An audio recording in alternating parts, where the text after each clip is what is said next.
Assalamualaikum warahmatullahi wabarakatuh. My name is Nayla Azzahra P H. I am from class 9-5. I want to tell you a narrative text about Pinocchio. In the past, there was a puppeteer whose name is Geppetto. He eager to have a son very much, but his wife passed away several years ago. One day, he got an idea to make a puppet in order not to be lonely again. He made a puppet all day long. Finally, in the morning, he had finished his work and he named the puppet Pinocchio. Soon, he felt lonely again since Pinocchio couldn't walk or talk by itself. One night, Geppetto prayed to the god to become a real boy. I hope my Pinocchio can live. He always thought it on his mind in his dream.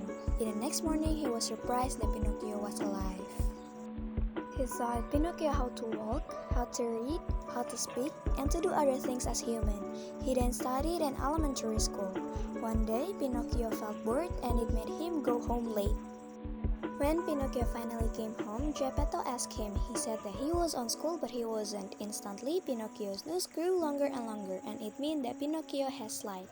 The next morning, Pinocchio was kidnapped by the owner of circus. Pinocchio soon became a slave for the circus. He was so famous because he was a puppet which can talk. Geppetto worried about him because Pinocchio had not been going home for almost 2 days. He tried to find Pinocchio everywhere but he found nothing.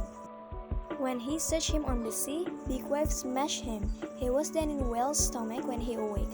He couldn't find a way to go out. In the other side, Pinocchio finally could escape out from the circus. He came home but nobody was there. Later on, he searched Geppetto in the sea.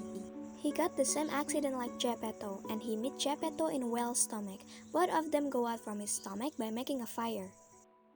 In the end of this story, they went home together and lived happily ever after. That's all from me. Sorry if there are mistakes. Wassalamualaikum warahmatullahi wabarakatuh.